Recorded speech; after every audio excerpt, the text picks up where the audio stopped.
Camera কেনার ক্ষেত্রে কেন আমি এই ক্যামেরাটাই চুজ করলাম? চাইলে তো অন্যান্য ক্যামেরাও কিনতে পারতাম।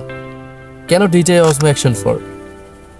চলুন আজকের এই ভিডিওতে আমরা সে সম্পর্কে জানবো এবং কেমন এটার ভিডিও কোয়ালিটি এবং কতটা স্বাচ্ছন্দ্যবোধভাবে ভিডিও করা যায় আর কি কি ভালো ফিচারই বা রয়েছে এটার মধ্যে। আজকের এই ভিডিওতে আমার প্রথম দিন ক্যামেরা ব্যবহার করার এক্সপিরিয়েন্সটা শেয়ার করব আপনাদের মাঝে।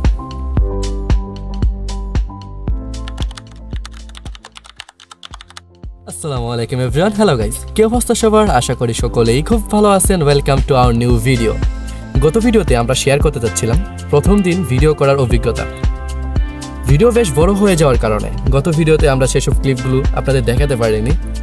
এখন এই ভিডিওতে আমরা ট্রাই করব সেসব ভিডিওগুলো আপনাদের সামনে উপস্থাপন করার জন্য এবং ভিডিওগুলো কীরকম হয়, ভিডিও ক্লিপগুলো কীরকম হয়, কতটুকু কোয়ালিটি আসে, সবগুলোই আপনাদের সামনে শেয়ার করব। গতকালকে রাতটা কেরানীগঞ্জে নীলয় ভাইয়ের বাসায় থাকার পর এখন প্রায় 4টা বাজে। এখন আমরা রওনা দিচ্ছি নারায়ণগঞ্জের উদ্দেশ্যে। তো এখন বুড়িগঙ্গা নদীটা পার হব, আর ভাড়াটা ছিল মাত্র 5 টাকা। এটা খুবই ইন্টারেস্টিং ছিল আমার জন্য। এখনকার যুগে আসলে 5 টাকা কোথাও ভাড়া আছে কিনা আমার জানা নাই। আকাশটা ছিল খুবই মেঘলা, এই কারণে হয়তো এইচ ডিটেকশন এতটাও ভালো আসছিল না ভিডিওর মধ্যে। তাও ভিডিও কোয়ালিটি যেরকম দেখতেছিলাম খুবই ভালো। আর যেহেতু আমার প্রথম দিনে ক্যামেরায় এতটাও সেটিং সম্পর্কে আমি অভিজ্ঞ ছিলাম না।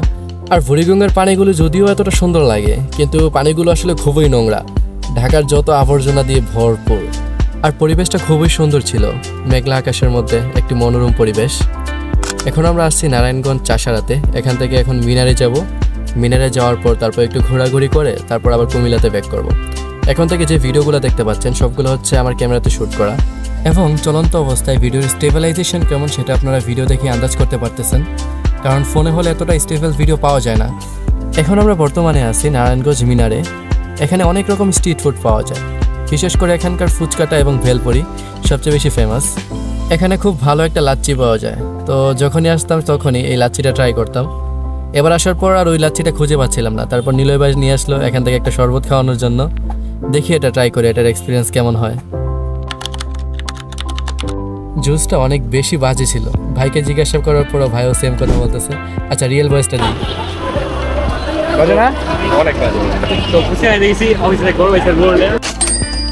10 থেকে 15 মিনিটের মধ্যে আবহাওয়া একদমই চেঞ্জ হয়ে যায়। মেঘলা আবহাওয়া ছিল, কিন্তু এখন একদম বৃষ্টি চলে আসবে এরকম অবস্থা। ভাবতেছিলাম যে একটু লেকে যাব, লেকে যাওয়ার পর লেকে একটু ঘোরাঘুরি করার পর তারপর কুমিল্লার দিকে রওনা দেবো। তো এখন যাওয়া অবস্থা দেখতেছি এখনই রওনা দিয়ে দেওয়া ভালো, না তো আজকে আর আমার কুমিল্লা যাওয়া হবে না। তাই আমরা মিনার থেকে খুব জলদি বের হয়ে পড়ি। আজকের মতো আর লেকে যাওয়া হলো না, নয়তো বৃষ্টি চলে আসবে। আকাশে যাওয়া অবস্থা কিছুক্ষণের মধ্যেই বৃষ্টি আসবে। এখন আমরা অটোতে করে যাব চিটাগং রোড। চিটাগং রোড থেকে বাসে করে যাব ঘড়িপুর।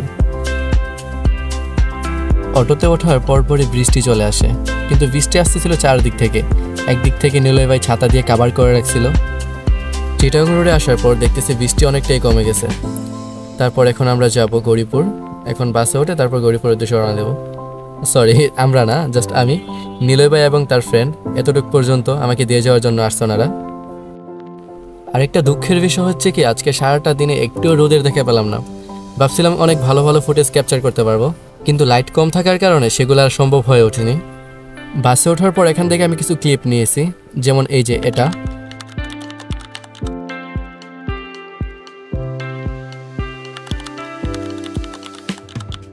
এটা হচ্ছে আমাদের সবার বহুল পরিচিত মেঘনা নদী।